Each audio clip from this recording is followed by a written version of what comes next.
기도드리겠습니다. 태초부터 저희들을 택하여 주시고 한없는 사랑으로 은혜를 베풀어 주신 하나님 아버지, 종려주의를 맞아 저희를 이곳 성전으로 불러 모아 예배하게 하시니 감사와 영광을 올려드립니다.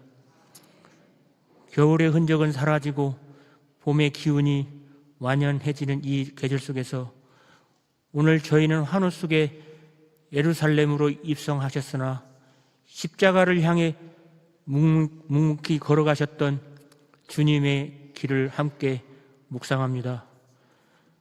종려나무 가지를 흔들며 호산나를 외치던 무리들처럼 저희 또한 입술로는 주님을 찬송하면서도 삶에서는 여전히 자기 뜻과 안일함을 쫓아 살았음을 고백합니다. 영광의 왕을 기대하면서도 고난의 길은 외면하려 했고 은혜는 원하면서도 순종은 미루었던 저희의 연약함을 용서하여 주옵소서. 이 종려주의를 통하여 다시 한번 십자가 앞에 서게 하시고 주님의 고난을 나의 죄와 연결하여 깊이 회개하게 하옵소서.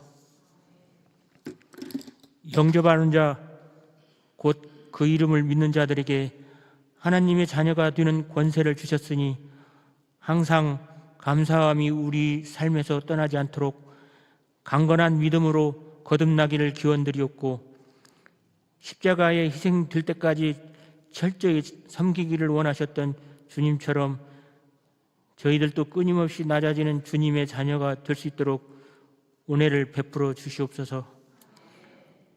오늘 또 저희들에게 참된 진리와 성령을 깨우쳐 주기 위해 쓰시는 담임 목사님의 말씀 속에서 하나님의 진정한 뜻과 신실함을 깨우치는 귀중한 시간이 되기를 간절히 소망하옵나이다. 그리하여 언제 어디서나 하나님이 함께 하심을 믿고 의지하며 어떠한 고난과 시험에도 흔들리지 않는 하나님의 자녀가 되는 은총을 주시옵고 이 어려운 시간들을 슬기롭게 이겨낼 수 있기를 간절히 바라오며 여기 모이신 형제자매님 모두에게 헛된 발걸음이 아닌 하나님의 진리와 영혼이 가득 담긴 믿음 충만한 마음을 담고 돌아가는 귀한 성스러운 예배의 시간이 되길 간절히 바라옵나이다. 이제는 하나님께서 무한히 베푸신 한없는 은혜를 강건한 믿음으로 받아들이는 하나님의 자녀가 되기를 간절히 바라옵고 이 시간도 살아서 역사하시는 그리스도 예수님 이름 받들어 기도드리옵나이다.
우리 다 같이 예배 기원 드립니다.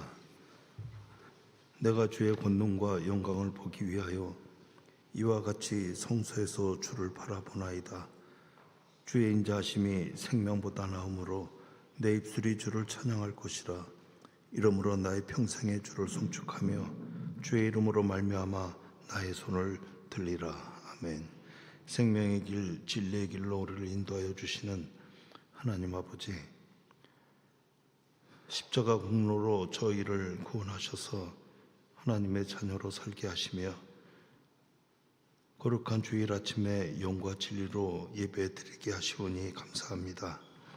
고요히 머리 숙여 하나님의 임재를 기다리고 있는 저희를 돌아보시오며 은혜를 사모하고 있는 심령들마다 진리의 말씀으로 충만케 채워주시옵소서.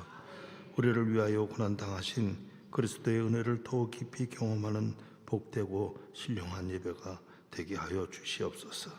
예수님의 이름으로 기원함 드립니다. 아멘.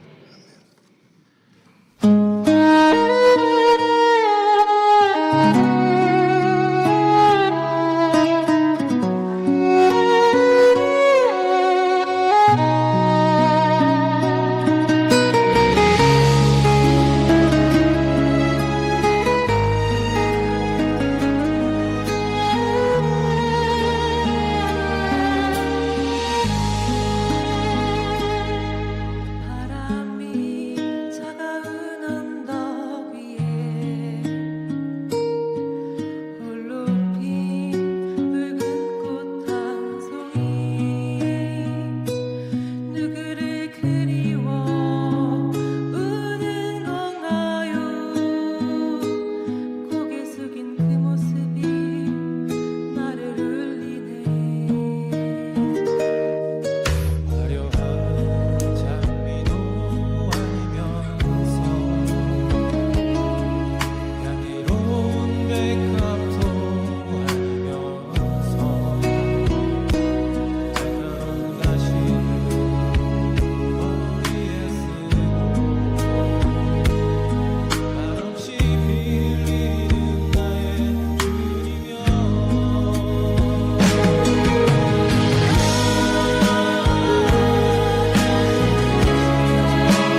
자, 오늘은 종료주일입니다. 오늘 본문 말씀은 요한복음 12장에서 봅니다. 요한복음 12장에 보면 사건이 마리아가 예수님 발에 향유를 부어 씻은 사건과 두 번째, 예수님이 예루살렘 성에 입성하실 때 이스라엘 백성들이 종려나무 가지를 흔들며 찬양합니다. 그런데 예수님은 어린 나귀를 타고 입성하시는데 이스라엘 백성들이 기대했던 메시아의 모습이 아니었습니다. 그리고 세 번째 사건이 오늘 본문입니다. 12장 20절을 봅니다.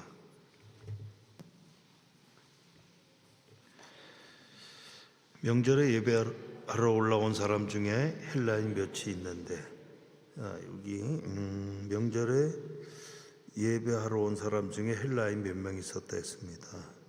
헬라인들은 예수님이 일으키신 기적의 소문을 듣고 이제 예수님이 어떤 분인지 궁금해서 보고 싶어 온 겁니다. 오병이의 기적, 또 문둥병자를 고치시고 눈먼 자를 보게 하시고 더구나 죽은 자를 살리시는 사건들은 놀라운 사건이기 때문에 그들이 그 기적의 기대를 하고 온 겁니다. 예수님은 그들이 자신을 보러 왔다 이 말을 들으시고 이제 이런 말씀하십니다. 23절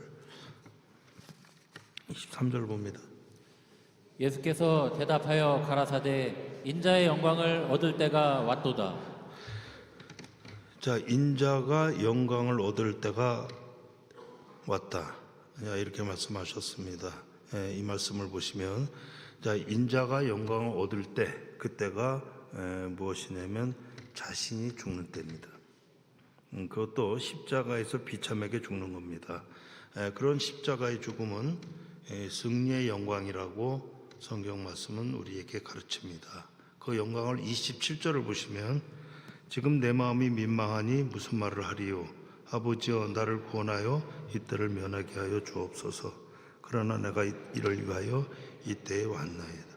내 마음이 민망하다, 죽게 되었다. 그 영광의 승리를 고통스럽게 말씀하셨습니다. 그러면 주님의 역사를 이해하는 오늘날 우리는 이 십자가에 죽는 것이 승리의 영광이라는 기적의 말씀으로 우리는 믿음을 가지고 있습니다. 그런가요? 아닌가요? 아니에요? 우리는 맞습니다. 가지고 있습니다. 그런데 우리가 기대하는 승리의 영광이 죽는 것이다. 이 말씀의 이해는 사실 너무나 어렵습니다. 그러나 성경은 이렇게 말합니다. 예수님은 인자가 영광을 얻을 때가 되었지만 내가 이 일을 생각하면 고통스럽다 하시면서 아버지여 하실 수 있으면 이때를 면하게 하여 주옵소서 이렇게 비명을 지르시고 그러나 내가 이 일을 위하여 왔습니다 하고 십자가의 순종을 하겠다 했습니다. 그때 하늘에서 응답이 오는데 28절을 봅니다. 28절 아버지여 아버지의 이름을 영광스럽게 하옵소서 하시니 이에 하늘에서 소리가 나서 가로되 내가 이미 영광스럽게 하였고 또다시 영광스럽게 하리라 하신대. 내가 이미 영광스럽게 하였고 또 영광스럽게 하리라. 아버지의 영광을 드러냈고 또 드러낼 것이다. 이렇게 응답을 하셨습니다. 이런 말씀들을 이해시키는 말씀이 오늘 우리 본문 말씀 중간에 나오는 24절입니다. 우리 다 같이 24절을 보겠습니다. 내가 진실로 진실로 너희에게 이르노니 한 알의 밀이 땅에 떨어져 죽지 아니하면 한 알 그대로 있고 죽으면 많은 열매를 맺느니라. 이 말씀을 어떻게 보면 우리가 듣기에는 아주 불편한 모순으로 들릴 수 있습니다. 내 영광을 나타낼 때가 되었다. 내가 죽는다. 죽을 것 같이 고통스러운 주님의 죽음을 이게 한 알의 밀알로 나타내는 말씀입니다. 그래 죽는다 하는 말은 우리의 죽음으로 본다면 우리의 믿음 안에는 뭐가 있습니까? 부활이 있죠. 그죠? 또 영생이 있죠. 또 하나님 나라가 있는 것을 우리 믿음 안에 우리가 그 믿음으로 믿기 때문에 우리는 죽음을 쉽게 생각하고 넘어갑니다. 쉽게 넘어가요, 죽음을. 그러나 죽음은 사실 어려운 겁니다. 얼마나 어려워요, 죽음이. 그래, 죽음은 아픈 것이고 죽음은 겁나는 겁니다. 이 죽음은 어디다 따질 수도 없고 너무나 자연스럽게 우리에게 다가오는 것입니다. 죽음에서 벗어나는 것은 없습니다. 자, 주님도 마찬가지입니다. 예수님도 나사로의 죽음 앞에서 울었습니다. 그리고 자신의 죽음 앞에서도 다시 27절을 보면 주님의 고백은 27절입니다. 지금 내 마음이 민망하니 무슨 말을 하리요? 아버지여, 나를 구원하여 이 때를 면하게 하여 주옵소서. 그러나 내가 이를 위하여 이때에 왔나이다. 자, 이런 비명을 지르셨습니다. 예수님도 이 죽음 앞에서는 죽음을 피하지 못했습니다. 그렇다면 예수님의 죽음이 의미하는 것이 무엇이냐는 것입니다. 자, 창조가 이 부활을 얻기 위해서는 창조와 부활의 중간에 그 중간에 주님의 죽음이 있어서 주님이 죽어야 부활, 다시 사는 부활이 나오는 것입니다. 자, 그럼 처음 창조를 가지고 중간에 죽음을 두지 않고 그냥 부활까지 가면 되는 거 아닙니까? 그러면 되는데 하나님은 왜 죽음이라는 것, 절망이라는 것을 중간에 두시고 부활로 이끌어 가시는가? 왜 그렇게 하시는가? 우리가 성경 말씀을 보면서 우리가 한번 물어봐야 되는 말씀입니다. 한번 물어봐야 되는 겁니다. 자, 예수님이 이 땅에 오셔서 우리 죄를 담당하시고 죽으시고 새로운 생명과 영생을 부활로 만드셨는데 그곳에는 힘든 죽음이 있었다는 겁니다. 하나님은 예수님을 죽이지 않으시고도 할 수 있는 분이 하나님이십니다. 자, 아담이 범죄했을 때 아담을 그냥 확 죽여버리고 다시 흙으로 아담을 새롭게 창조하면 되는 거죠. 또 노아의 홍수 때도 노아의 방주를 못 짓게 하고 그 가족까지 다 그냥 쓸어버리면 되잖아요. 바벨탑 사건에서도 다 죽이고 자, 하나님은 다시 시작하면 되잖아요. 자, 우리도 그렇습니다. 우리 역시 다 죽여버리고 여기 있는 사람 싹 죽여버리고 새로운 자들로 하나님이 시작하면 되는 거 아닌가요? 그렇잖아요.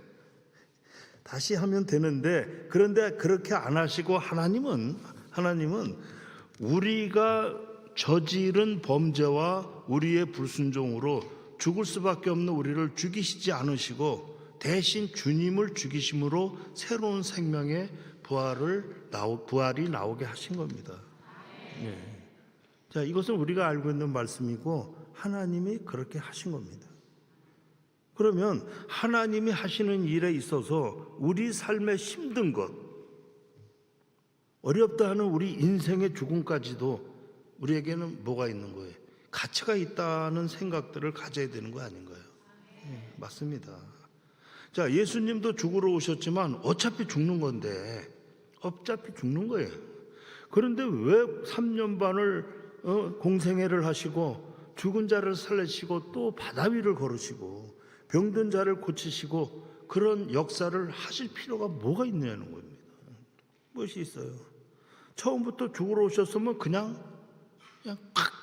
죽으시면 되는데 세상 생애 내내 비난과 욕을 먹고 가시관을 쓰시고 바리새인들의 비난을 받으시고 율법사의 핍박을 받으시고 또 복음을 전할 때 자기들하고 틀리다고 또 막 저울에 달리고 성전에서 상을 뒤집고 화를 냈다고 비난받고 결국에는 십자가에 죽잖아요. 육신을 쓴 주님도 육이 있기 때문에 그 당시는 사람과 똑같은 겁니다. 주님이 많은 기적을 베푸셨지만 돌아오는 것은 핍박과 비난과 죽음이었습니다. 그러면 십자가에 못 박으라고 아우성친 자들이 누굽니까? 그들이 그 은혜를 입은 자들 아닌가요? 그런 자신이 준 은혜를 입은 자들이 자신을 그렇게 비난하고 십자가에 못 박는데, 그런 것 안 당하시고 처음부터 죽으러 오셨으면 그냥 콱 죽으면 되잖아요. 그런데 주님은 이 세상 생애 내내 핍박과 비난을 당하셨습니다. 자신의 제자 베드로의 변심도 겪고, 자신에게 만족이 없는 예수님의 육신을 본 가룟 유다에게 배신을 당했습니다. 그렇게 복음의 은혜를 받은 자들의 배신, 이런 일들을 겪으면서까지 죽음이라는 곳까지 가신 겁니다. 그러면 하나님은 우리에게 무엇을 알게 하시려고, 무엇을 깨닫게 하시려고 예수님을 죽음의 자리까지 가게 하셨는가입니다. 성경 말씀에는 예수의 죽음은 우리의 죄를 속량하시고 영생의 부활을 주신다, 이런 말씀을 있습니다. 이건 다 맞는 말이고 우리가 받아들여야 하는 거죠. 자, 아담 이후에 우리의 범죄를 예수의 죽음으로 우리의 죄의 범죄를 끊어 안으시고 우리를 살리신 것이 하나님의 구원의 생명입니다. 그것이 바로 하나님의 영광이고 우리에게 보이신 부활의 역사이고 또 사랑을 보이신 이유이십니다. 그런 부활과 사랑에 있어서 인간들은 많이 부족하기 때문에 하나님은 부활하신 주님의 손바닥에 못자국을 도마에게 보이신 역사를 하나님이 하시는 것입니다. 그리고 부활 주님을 우리 앞에 서게 하셨습니다. 그러면 부활 주님을 우리 앞에 서게 하신 중요한 것은 무엇일까요? 이게 무엇이겠습니까? 우리가 이 부활 주님을 보면 뭐가 생겨요? 소망이 생기잖아요. 그렇잖아요. 부활의 소망이 부활 주님을 보면서 부활 믿음이 소망으로 이렇게 나오는 거죠. 그래서 하나님은 부활 믿음을 더하기 위하여 부활 주님을 숨어있는 제자들 앞에 서게 하시고 의심하는 도마에게 손에 못자국을 만져보라는 것은 이것은 중요한 사건입니다. 오늘 우리가 종려주일 예배를 드리고 있는데 이 하나님 말씀은 저 혼자 보고 또 말씀을 전하라고 있는 것은 아닙니다.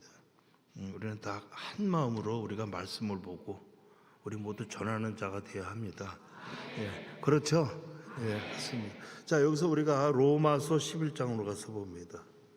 로마서 11장 32절 찾아보겠습니다.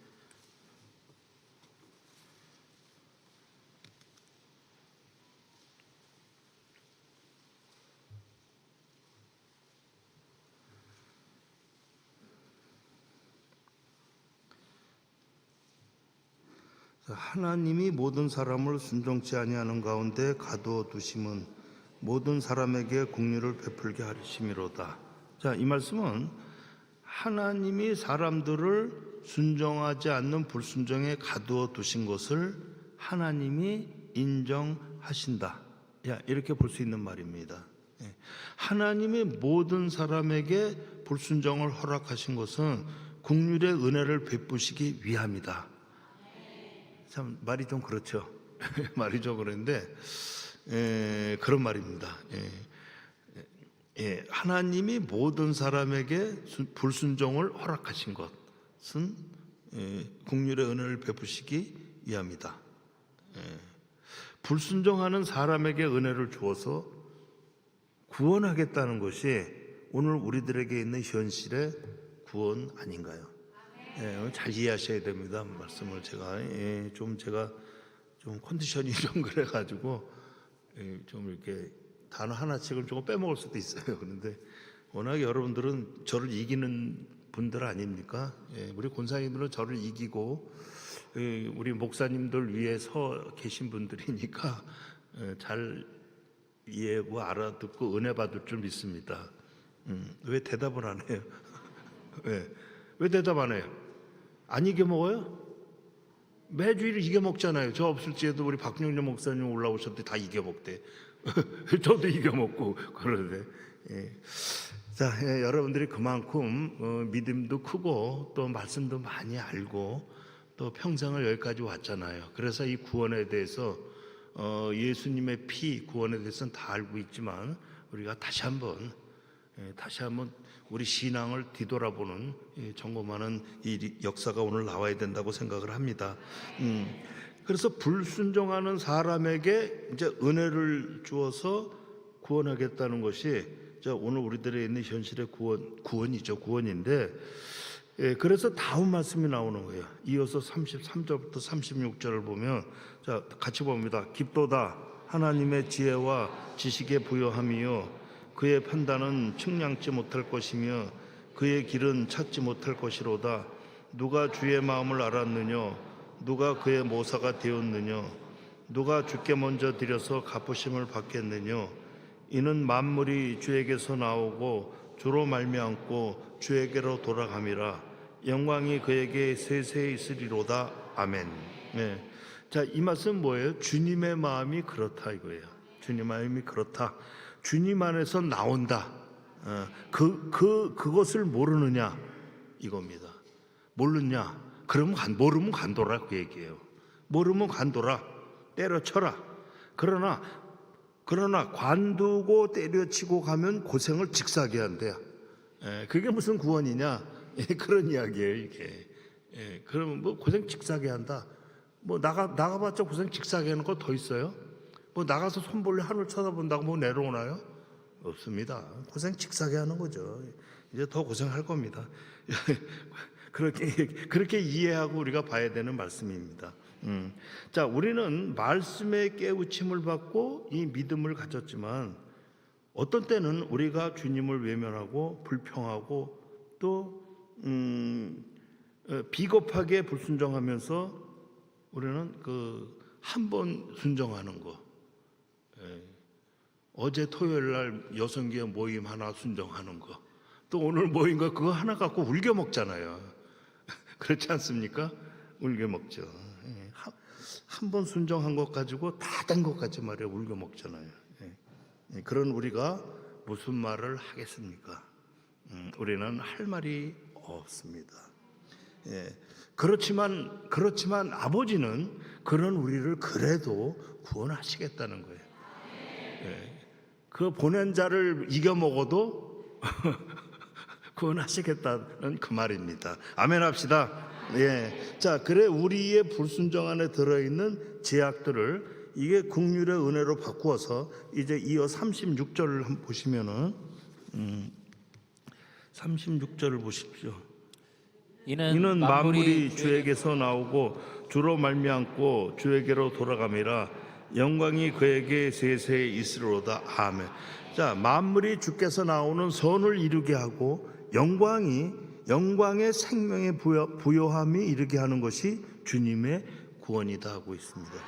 자, 이 말씀에 대해 우리는 어떤 말로도 여기 우리는 따질 수가 없습니다. 우리는 따질 수가 없어요, 이 말씀에. 그래서 오늘 본문 요한복음 12장 24절 말씀대로 요한복음 12장 24절을 보면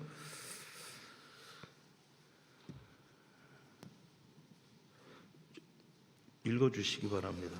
내가 진실로 진실로 너희에게 이르노니 한 알의 밀이 땅에 떨어져 죽지 아니하면 한 알 그대로 있고 죽으면 많은 열매를 맺느니라. 자, 주님이 한 알의 씨앗으로 죽고 부활하신 주님의 죽음 그리고 부활이 우리의 부활의 생명을 만들고 풍성하게 결실하게 되는 것이 십자가의 구원. 이것이 십자가의 구원의 부활이죠. 그래 우리는 십자가를 믿는 것이 무엇인지, 복음이 무엇인지, 주님이 왜 십자가에서 죽으셨는지 우리는 다시 한번 돌아보셔야 합니다. 자, 그리스도 예수의 죽음은 우리 죽음까지도 담당하신 것이요, 우리의 불순종을 뒤집어서 살리시는 겁니다. 이것이 바로 성경이 말하는 역설입니다. 역설인데 우리가 이 역설을 우리가 쉽게 한번 이해하기 위해서 성경에 나오는 인물들을 한번 이렇게 보면서 쉽게 이해해 보기로 합니다. 자, 요셉이라는 사람이 있습니다. 요셉은 자신의 형들로 인해 애굽으로 종으로 팔려가서 애굽의 종으로 살고 또 무고를 당해서 감옥에도 갔습니다. 그 발에 착고를 차고 쇠사슬에 매었으니 하나님 말씀에 응할 때까지다, 그렇게 합니다. 그러니까 응하기 전에는 그 세월이 얼마나 억울해요. 억울하죠. 그런데 그 억울한 시간, 억울한 세월에 하나님이 일을 하신 것이다 하고 있습니다. 자, 그 말씀이 저를 단련하였도다. 그래 무엇이 되죠?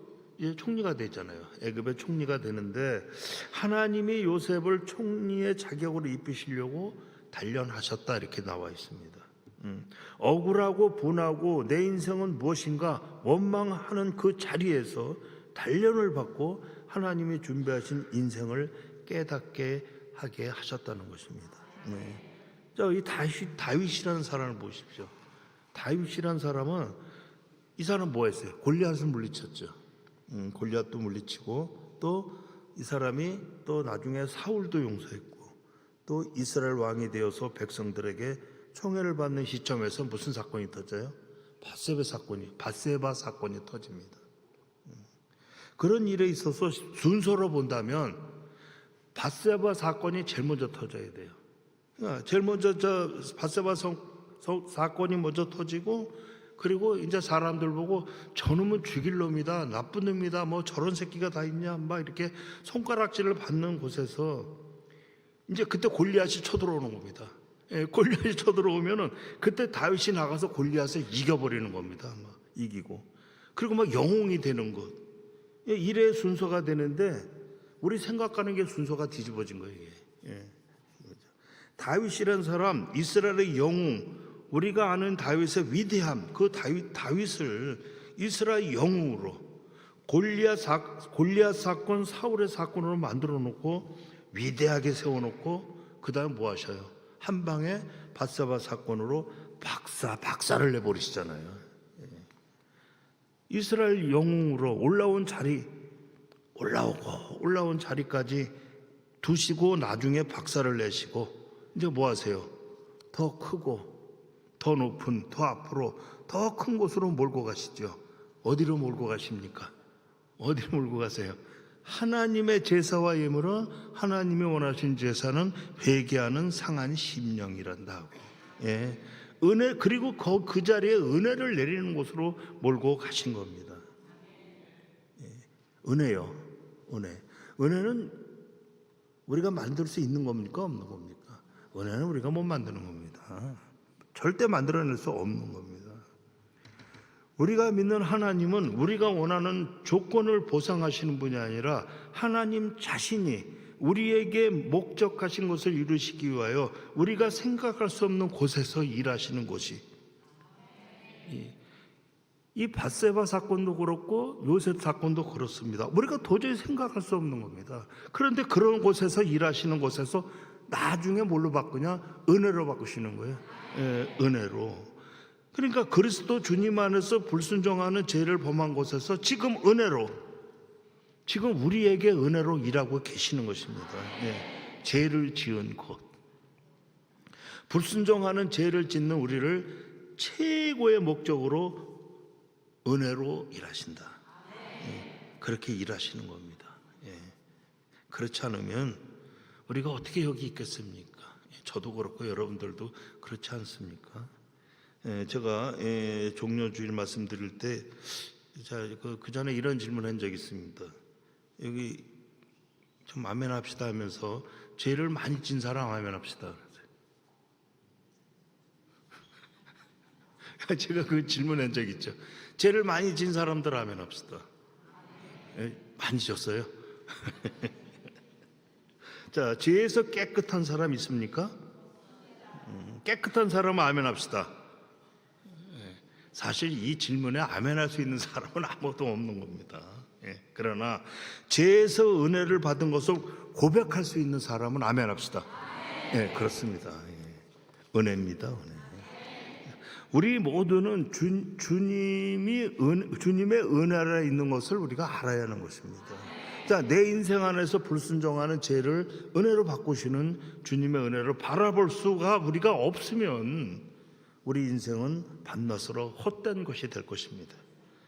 자, 바울은 이 문제를 어떻게 얘기했습니까? 바울은 이 문제를 불순종 아래 가둔 자들에게 하나님이 일하시는 것을 본 사람이 자신이었다, 이렇게 고백을 하고 있는 것입니다.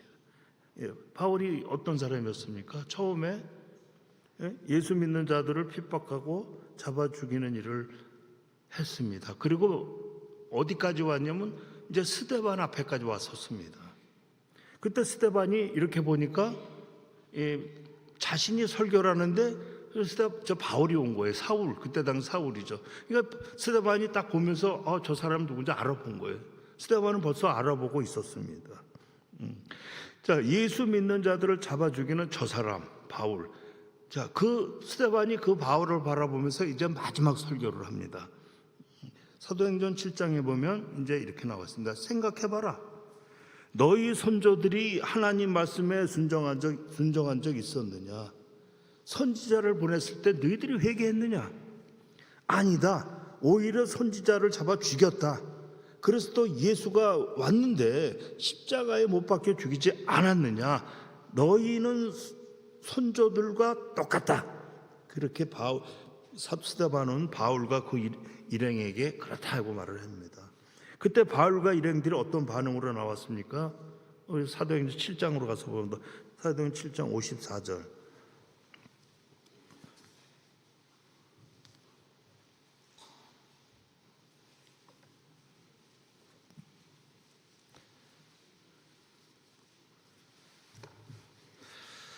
(54절부터) 우리 57절까지 봅니다. 저희가 이 말을 듣고 마음에 찔려 저를 향하여 이를 갈거늘 스데반이 성령이 충만하여 하늘을 우러러 주목하여 하나님의 영광과 및 예수께서 하나님 우편에 서신 것을 보고 말하되 보라 하늘이 열리고 인자가 하나님 우편에 서신 것을 보노라 한데 저희가 큰 소리를 지르며 길을 막고 일심으로 그에게 달려들어오라. 자, 스데반이 마지막 설교에 바울과 그 일행이 스데반을 향하여 이를 갈거늘, 이를 갈았다 했습니다. 자, 그들은 회개를 안 했습니다. 안 해요. 안 해. 그리고 오히려 이를 갈고 있었다 했습니다. 그때 하늘이 열립니다. 하늘문이 열립니다. 자, 하늘문이 열립니다. 하늘문이 아무 때나 열리는 겁니까? 미친 사람들이 많이 있는 걸 보는데 하늘문은 이때 열리는 겁니다. 스데반은 하늘이 열리는 것을 보니까 주님이 하나님 우편에 선 것을 보았다 했습니다. 그래도 그들은 오히려 잡아 죽이려고 성 밖으로 내치고 돌로 쳤습니다. 스데반은 하늘이 열렸다, 주님이 서셨다. 스데반이 이 말만 안 했어도 살 수 있었을 것입니다. 그러나 하나님의 뜻은 내가 죽어라 했습니다. 돌을 맞아 피 흘리고 그래 스데반이 죽었습니다. 이 모습을 사도행전 8장 1절은 이렇게 되어 있습니다. 사도행전 8장 1절을 보면 사울이 그의 죽임 당함을 마땅히 여기더라. 그날에 예루살렘에 있는 교회에 큰 핍박이 나서 사도회에는 다 유대와 사마리아 모든 땡 흩어졌다. 사울이 그때는 이제 바울 되기 전인데 이제 그 당시 이름이 이제 바울의 이름이 사울이었으니까 이제 그런 사울이 스데반의 죽음을 마땅히 여기더라 했습니다. 그리고 살기가 등등해서 이제 다메섹으로 이제 가다가 이제 부활 주님을 만납니다. 그래서 누구십니까? 그러니 그는 네가 핍박하는 예수다. 사울이 거기서 꼬꾸라집니다. 그리고 눈이 안 보이게 됩니다. 주님은 기다려라. 아나니아의 말을 들어라. 아나니아는 사울아 눈을 떠라. 주께서 너를 임금들과 이방의 사자로 보내노라. 주의 증인이 되라. 사울이 이제 이렇게 바울이 되어서 이제 눈을 뜹니다. 그때 눈 뜨는 게 그렇게 뜨는 거예요. 자, 그때 주님의 경고를 받습니다. 앞으로 내가 얼마나 많은 고난을 당한다. 고난은 이루 말할 수 없다. 이렇게 됩니다. 여기서 생각해 보십시다. 그럼 주의 사자로 스데반을 보내는 게 맞습니까? 아니면 바울을 보내는 것이 맞습니까? 누굴 보내는 게 맞아요? 예? 바울이요? 예. 우리 이해로는 이게 스데반이 맞죠. 스데반이 맞아. 사울은 나쁜 사람이잖아요. 그때 바울은. 그러니까 좋은 사람을 보내는 게 맞는 거죠. 근데 좋은 사람은 뭐 했어요? 죽었어요. 나쁜 사람은 갔어요. 네. 스데반은 죽고 이거 뒤집어진 거잖아요. 뒤집어진. 예, 그러니까 바울은 스데반은 죽고 바울이 죽어 마땅한 놈이 뒤를 이어서 간다고요. 놈이. 예. 그래 보세요. 스데반이 죽어서 바울이 이제 생겨나는 겁니다. 이것이 주님의 미랄인 요한복음 12장 24절 다시 보시면 내가 진실로 너에게 이르노니 한 알의 밀이 땅에 떨어져 죽지 아니하면 한 알 그대로 있고 죽으면 많은 열매를 맺느니라. 자, 한 알의 밀알이 죽어서 열매를 많이 맺는 일의 증거가 되는 겁니다. 예. 자, 그런 성경 말씀 우리 보고 무엇을 하라는 거죠? 뭘 하는 거예요? 한 알의 밀알로? 그 다음 말하기가 좀 그런데 죽으래요. 예. 우리 죽는 거는 우리 이 목숨이 죽는 게 아니라 우리 인생에서 죽는 삶을 살아라는 것입니다. 자, 죽는다는 것이 무엇이죠? 죽음의 위협과 시험과 유혹 속에서 살면서 한 알의 씨는 심겨져야 한다는 겁니다. 심어야 한다는 거죠. 죽음이 오더라도 씨는 심어야 된다. 이것이 죽는 겁니다. 이해하죠? 이해 못하면 큰일 나는 거죠. 이해 못하면 안 되는 거잖아요. 이게. 그래서 이어지는 말씀이 요한복음 12장 52절. 12장 52절. 12장 52절을 같이 보겠습니다. 보시기 바랍니다. 요한복음 12장 52절 읽으시기 바랍니다. 없어요? 그럼 제가 뭐 잘못 찾았네. 예. 자, 12장 25절입니다. 25절. 자기 생명을 사랑하는 자는 잃어버릴 것이요 이 세상에서 자기 생명을 미워하는 자는 영생하도록 보존하리라. 자, 자기 생명을 사랑하는 자는 나와 상관이 없고 나를 사랑하면 자기 생명을 버려야 한다고 있습니다. 자, 하나님이 그리스도 예수를 보내서 하나의 밀알로 죽게 하신 하나님 앞에서 하나님이 요구하시는 생명의 영상을 받아야 한다. 예. 우리는 이 믿음이 있어야 합니다. 예. 그럼 이 믿음이 있으면 어떻게 됩니까? 이 믿음이 있으면 자, 심한 말 같지만 마음이 고민이 되어서 죽을 것 같은 데까지 가게 되는 겁니다. 자, 23절 보면 예수님이 아버지 이때를 위하여 내가 왔나이다. 인자가 영광을 받을 때가 되었다 하면서도 27절 우리 다 같이 또 봅니다. 27절. 지금 내 마음이 민망하니 무슨 말을 하리요. 아버지여 나를 구원하여 이 때를 면하게 하여 주옵소서. 그러나 내가 이를 위하여 이 때에 왔나이다. 자, 내 마음이 죽을 것 같다. 심히 민망하다. 고민이 된다. 그러나 이를 위하여 이때에 왔나이다. 자, 이 마음이 나오는 것이 우리 믿음의 확실한 고백의 근거가 되어야 합니다.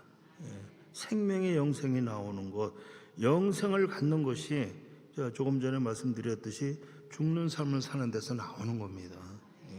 주님이 죽고 부활 영생을 보이신 길, 또 하늘의 미랄의 길, 마음이 심히 고민되어 가는 길, 이 길에서 죽어야 다시 사는 생명의 영광을 우리가 갖게 되는 겁니다.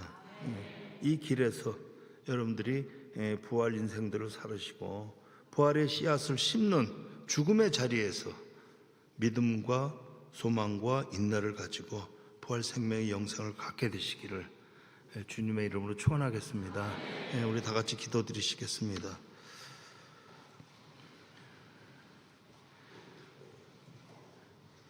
우리의 인생의 궁고함은 우리를 하나님의 미랄로 심는 것입니다.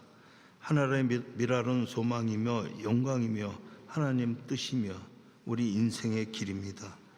그 길에서 믿음을 지키고 부활 생명인 영생을 모두가 소유하게 하시옵소서. 오늘도 영생에 찬란한 주님의 역사가 있음을 믿음으로 받습니다. 우리 주 그리스도 예수님의 이름으로 기도드렸습니다. 아멘.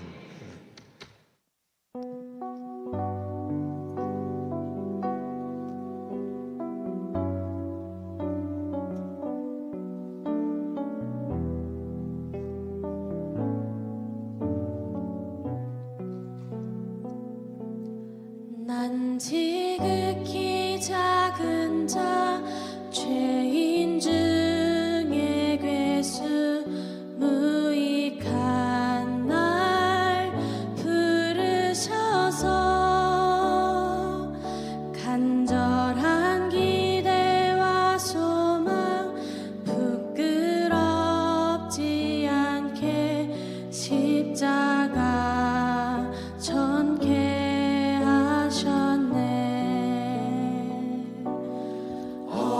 어디든지 가리라 주 위에 서라며 나는 전하리 그 십자가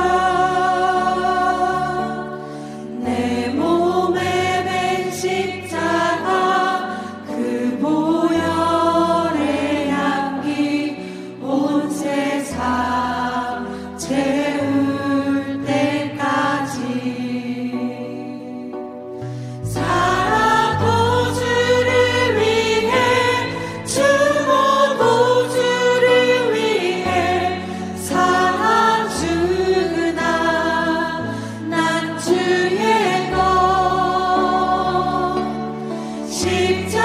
십자가의 능력 십자가의 소망 내 안에 주만 사시는 것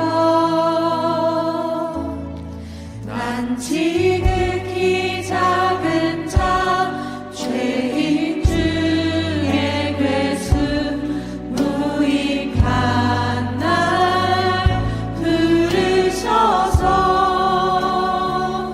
간절한 기대와 소망 부끄럽지 않게 십자가 전개 하셨네. 난 지극히 작은 자 난 지극히 작은 자 죄인 중에 괴수 무익한 날 부르셔서 간절한 기대와 소망 부끄럽지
고백하겠습니다. 주께서 주신 모든 은혜, 주께서 주신 모든 은혜 나는 말할 수 없네. 나는 말할 수 없네. 내 영혼 즐거이 주 따르렵니다. 주께 내 삶 드립니다. 이 시간 주께서 주신 모든 은혜, 주께서 주신 모든 은혜 나는 말할 수 없네. 내 영혼 즐거이 주 따르렵니다. 주께 내 삶 드립니다. 우리 목소리로 고백하시겠습니다. 주께서 주신 모든 은혜 나는 말할 수 없네. 내 영혼 즐거이 주 따르렵니다. 주께 내 삶 드립니다. 내 영혼 즐거이 주 따르렵니다. 주께 내 삶 드립니다.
하나님의 영광과 은혜와 소망의 역사가 여기 있음을 믿고 부활을 향한 우리의 십자가의 길이 우리에게 은혜로 다가오기를 축원합니다. 아멘.